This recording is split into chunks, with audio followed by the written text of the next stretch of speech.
Agora vamos falar um pouquinho sobre o uso do timer, tá? Então, o microcontrolador ele tem um módulo internamente que ele já faz essa parte de contagem de tempo, né? Então, ele usa o cristal oscilador externo como referência de tempo e ele já vai conseguindo fazer essa tarefa para a gente sem que a gente precise ficar incrementando uma variável de tempos em tempos no nosso programa, tá? Então, da mesma forma como os códigos anteriores, eu vou recuar aqui a pastinha do exemplo PWM2, tá? Vou entrar aqui no meu exemplo timer, eu vou clicar com o botão direito e setar como projeto principal, ó, então está em negrito o exemplo timer, tá? Vou abrir aqui o código fonte dele, tá? Da mesma forma como os anteriores, tem uma pequena descrição e a gente tem aqui a única diferença, né, é que temos uma saída que é um LED. Estamos utilizando aí uma saída a mais, que é um LEDzinho, que inclusive está definido aqui no lugar errado, mas não tem problema, eu já fiz o acerto aqui, vou salvar o arquivo, tá certo. Agora a gente tem aqui as bibliotecas, a novidade é que temos uma biblioteca relacionada ao Timer Zero, ela já está incluída aqui no projeto, já está aqui nos arquivos do projeto. As configurações são as mesmas, não precisa se preocupar com nenhuma configuração específica, tá? Temos agora aqui uma pequena definição, tá? Apesar de na descrição inicial tá a informação errada sobre o local do LED, tá? Aqui está correto. Então eu estou fazendo um define aqui, né? Uma definição de hardware, tá? Então apenas para ficar mais claro, esse define ele serve para que a gente crie uma espécie de um label, tá? E a gente vai substituir toda vez que o código vê uma palavra LED 1, uma palavra exatamente igual a essa, ele vai substituir no momento da compilação por esse trecho de código aqui. Então isso aqui é uma macro, na verdade, né? Então a gente não precisa ficar colocando lá no meio do código essa palavra aqui relacionada ao pino, o endereçamento do pino físico. Eu posso dar um nome para ele, um apelido, e trabalhar apenas com esse apelido. Isso facilita bastante a nossa programação, tá? Recomendo que vocês usem esse tipo de coisa. Então, descendo aqui, nós temos algumas variáveis, tá? Que vão ser utilizadas no nosso projeto. Repara que essas variáveis que são criadas aqui fora da função principal, elas são chamadas de variáveis globais. Por que são variáveis globais? Porque elas podem ser utilizadas em qualquer função que exista no projeto, tá? Então a gente vai ver que nesse projeto a gente tem uma função aqui diferente, tá? Além da função principal, void main. Então essas variáveis elas podem ser usadas tanto no main como nessa função externa aqui. Temos uma variável chamada interrompeu, eu vou mostrar a função dela mais adiante. Uma variável chamada conta, que ela vai armazenar um valor de contagem que a gente vai contando cada vez que a gente tiver um estouro no timer, tá?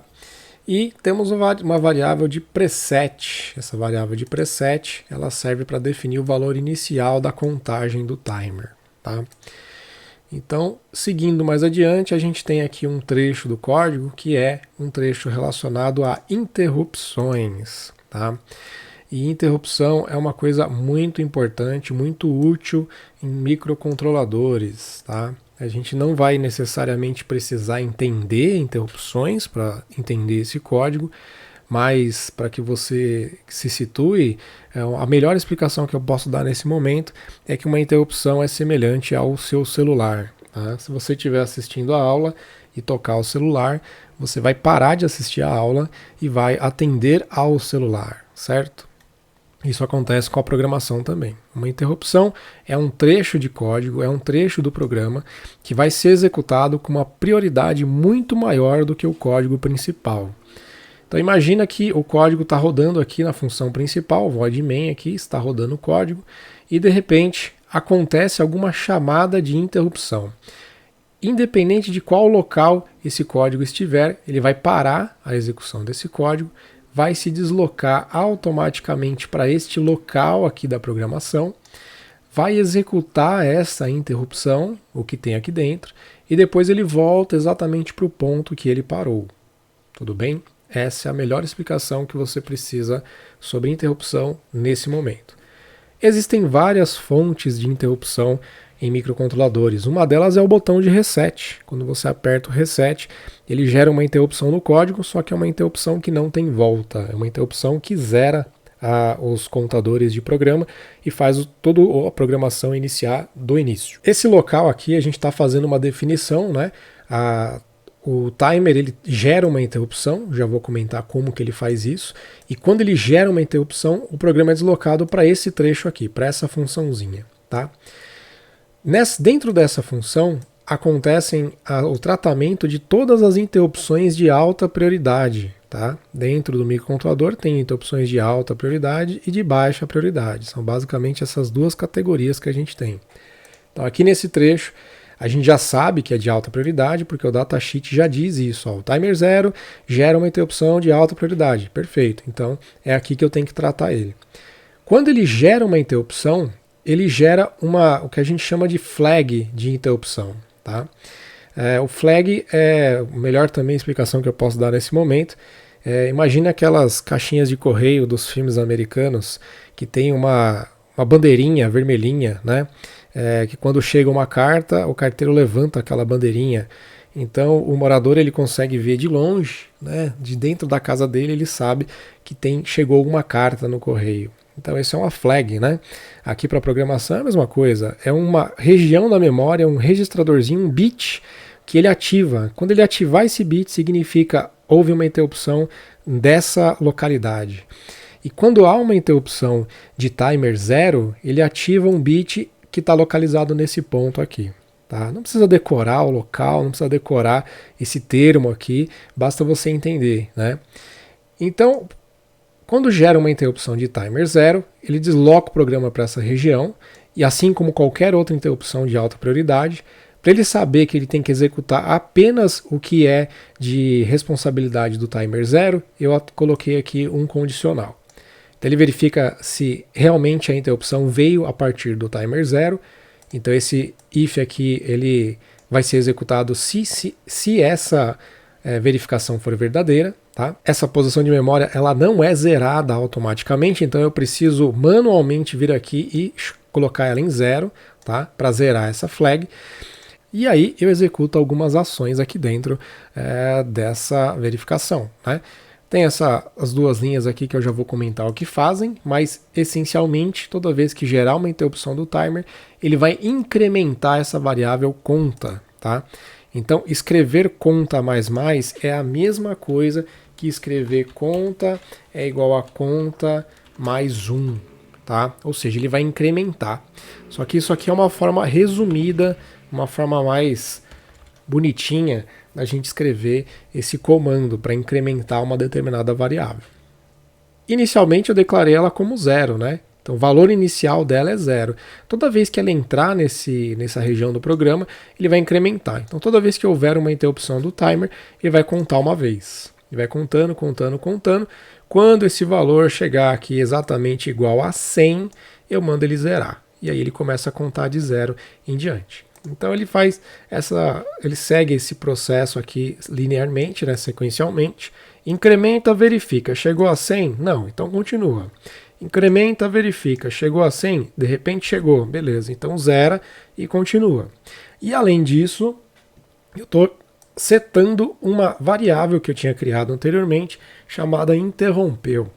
Então além de eu incrementar essa variável aqui, eu estou acionando essa outra variável, estou fazendo com que ela fique igual a 1. Tudo bem? Isso vai ser usado lá no código, porque essa variável é uma variável global e já eu mostro o código lá embaixo. Tá? Bem, mas agora você está se perguntando como é que o timer faz para gerar essa interrupção? Como é que ele interrompe o programa? Bom, todo timer em microcontroladores ele tem um funcionamento semelhante. O funcionamento desse timer é o seguinte: ele sempre inicia de um determinado valor pré-determinado e ele começa a contar até chegar no valor máximo dele. Quando ele chega no valor máximo, acontece o que a gente chama de estouro de contagem. Tá? E quando acontece o estouro de contagem, ele gera a interrupção. E aí você deve estar se perguntando, mas e aí? Por que ele funciona assim, né? Ele funciona assim porque, por exemplo, esse timer ele funciona em 16 bits.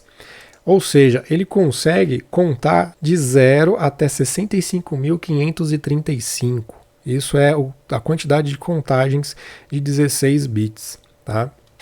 Então, para eu conseguir fazer um tempo de contagem aí relativamente conhecido, né, para que eu consiga controlar, né, o intervalo de tempo de cada vez que ele vai incrementar essa variável, que ele vai gerar interrupção e incrementar essa variável, eu tenho que presetar esse timer. Lembrando que nós temos um cristal oscilador no nosso microcontrolador. Esse cristal oscilador, cada vez que ele der um pulso, a gente pode configurar para ele incrementar o timer automaticamente. Tá? Então é assim que vai funcionar.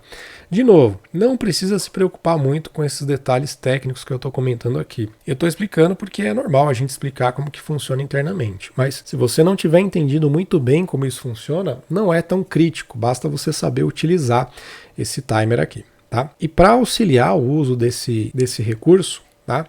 Para determinar qual que é o valor de preset que eu tenho que adicionar aqui, eu tenho uma ajudinha, né? Então eu tenho junto com o programa aqui do timer, aqui dentro da pasta do exemplo de timer, eu tenho um arquivo aqui no Excel, uma planilha do Excel, para a gente fazer o cálculo automático de qual é o valor que eu tenho que presetar esse timer para que ele tenha um período de contagem, aí, um período de estouro conhecido, tá? Um período de estouro que eu desejo. Então já está feitinho, tá? Então existe um negócio chamado prescaler, que é um divisor de frequência interno, tá?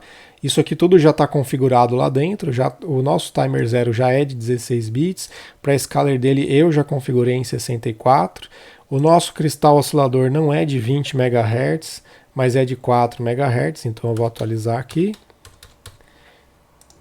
E se eu quiser um intervalo de tempo de estouro de meio segundo, eu preciso carregar ele, inicializar ele com essa palavrinha aqui em hexadecimal. Tá? Se eu quiser um tempo de estouro de 1 segundo, eu carrego com essa palavrinha aqui. Se eu quiser um tempo de 50, 60 segundos, já não dá para a gente fazer. Tá? Então aí depois eu vou mostrar uma outra aplicação que a gente consegue melhorar isso daqui e fazer ele funcionar como um relógio, por exemplo. Tá? A fórmula está aqui embaixo, mas de novo, não precisa esquentar a cabeça nesse momento com isso. Tá? Qual que é a ideia? A ideia é que você gere um intervalo de tempo conhecido que ele possa ser utilizado como múltiplo para qualquer outra aplicação. Por exemplo, 1 é bom porque você consegue fazer qualquer aplicação que dependa de segundos. Né? Então, se eu quiser fazer alguma coisa que demore 30 segundos para acontecer, eu faço ele contar até 30. Então, eu verifico aquele valor daquela variável conta. Se chegou a 30, passou 30 segundos. Tá? Então, beleza. Eu tenho que carregar o preset dele em C2F7. Vamos fazer isso. Então aqui, ó, variável de preset já está aqui, é só mudar o valor dela, tá? C2F7. Com isso, cada estouro de timer vai acontecer a cada 1 segundo, tá? Então a cada 1 segundo ele vai entrar aqui dentro e vai incrementar essa variável conta. Então eu tenho uma variável, uma referência aqui, que muda o seu valor a cada 1 segundo. Então eu já tenho uma referência de tempo bem definida. Tá bom? Então, descendo aqui, a gente tem a nossa função principal. Na nossa função principal, nós temos aqui algumas configurações iniciais. Então, eu estou definindo o pino D0 como saída. Tá? Aqui o comentário também está errado, consertando. Então, ele está determinado como saída. Configurei o port B inteiro também como saída. Tá? Então, é importante também, eu vou fazer uma correção aqui. Toda vez que eu iniciar com 0x, ele está dizendo que esses 2 dígitos aqui estão em hexadecimal. Se eu quiser fazer com que os dígitos estejam em binário, eu faço 0b. E aí eu coloco um conjunto de 8 zeros aqui, 8 bits, tá? Um para cada pino físico. E a gente sabe que o B0 e o B1 são entradas, então eu vou configurar dessa forma. Tá? Então não são todos os pinos do port B que são saídas, tá? São só os pinos de B2 até B7. A função que eu tenho que chamar para inicializar o timer é essa daqui, inicializa timer 0, tá? A gente coloca esse timer 0 int on, que é uma uma forma da gente ligar as interrupções do timer, tá? Então se eu colocar desse jeito ele vai ligar as interrupções do timer, se eu colocar off ele desliga as interrupções do timer. Então num código, se de repente em determinado momento do código eu não quiser mais que aconteça o estouro do timer, né, aquela interrupção e incremento daquela variável, eu simplesmente mudo isso aqui para off, e aí ele vai desligar o timer, tá bom? Então eu vou deixar em on, porque a gente quer testar o timer. Carrego com o valor de preset, lembrando que esse valor corresponde a essa variável aqui que a gente já inicializou com o valor aqui para dar 1 segundo de intervalo de tempo, tá? Inicializo o display e acabou, tá? Aqui eu também estou fazendo um preset de uma variável, né, de uma saída. Aí esse LED 1 está definido aqui em cima, como eu já falei, ó, LED 1 é o port de RD0, tá? Então se eu colocar igual a 1, significa que ele vai acionar o LED que está conectado lá no D0. Tá? Dentro do programa principal eu estou escrevendo algumas coisas nas duas linhas do display, nenhuma novidade até aqui, e no laço infinito, o que eu estou fazendo? Verificando essa variável interrompeu. Por que eu estou verificando ela? Porque toda vez que houver um estouro do timer, nesse caso aqui a cada 1 segundo, ele vai mudar o valor dessa variável interrompeu para 1, que é o que está acontecendo aqui dentro da função de interrupção. Tá? Então mudou para 1 aqui. E aí o que eu faço? Utilizo essa linha aqui que faz a inversão do estado lógico do LED. Então LED 1 é igual ao mesmo valor que o LED 1 já tinha, só que tem um tio aqui no meio, então significa que é o valor invertido. Se inicialmente ele era 0, agora ele vale 1. Se quando ele passar aqui de novo ele valer 1, ele vai inverter para 0. Então o LED vai ficar piscando. Isso é basicamente um pisca-pisca de LEDs. Tá? Posiciono o display na segunda linha, coluna 10, e vou escrever o valor daquela variável conta. Tá? Só que como eu já fiz nos exemplos anteriores, a gente tem que dividir essa variável, esse valor de variável numérico, para 3 dígitos, ou para 2, ou para a quantidade que eu quiser escrever dessa variável. Como essa variável ela pode contar até mais de 100, né, de 0 até 999, ou até mais do que isso, eu vou escrever 3 dígitos aqui. Tá? Então eu escrevi o primeiro dígito das centenas, escrevi o segundo dígito das dezenas e das unidades. E antes de terminar, eu zero a variável interrompeu, porque se eu manter ela igual a 1, ele vai ficar sempre entrando aqui, toda vez que ele rotacionar aqui esse bloco do laço infinito, ele vai ficar entrando aqui nesse trecho e invertendo o LED. O efeito vai ser que o LED vai parecer que nunca vai mudar o estado dele, e o display até vai ficar piscando lá, porque o valor vai ficar sempre querendo ser escrito novamente. Tá? Então a gente tem que voltar para 0. Quem vai mudar isso aqui para 1 é quando houver uma interrupção. Então é quando ele entrar aqui nesse trecho de código. Tudo bem? Esse vídeo é um pouco mais longo porque tem mais explicação, mas esse é apenas um exemplo de aplicação. Tá? Então eu vou compilar esse código agora. E agora eu vou gravar esse código. Então eu vou importar aqui o X. Vamos lá para a unidade C. Nos meus programas. Esse aqui é o timer, dist, the full production e está aqui. Vamos gravar. Então como você pode ver, né? Sempre que acontece uma interrupção, né, ele vai mudar o estado do LED, né, como você viu lá, aquele LED 1 igual a tio LED 1, né, ele está invertendo o estado do LED, por isso que ele parece que está piscando, e aqui na tela eu estou escrevendo o valor daquela variável conta, então isso prova que ele está realmente interrompendo. E se você tiver um cronômetro, você pode conferir para ver se a interrupção está realmente acontecendo a cada 1 segundo. É só isso que esse código faz, tá? Ele tem uma referência de tempo agora, que é uma variável conta em segundos, mas é mais a título de demonstração de funcionalidade, tá? No próximo exemplo, eu vou mostrar uma aplicação típica para um timer interno, né, de um microcontrolador, que pode até inclusive ajudar vocês aí para projetos futuros.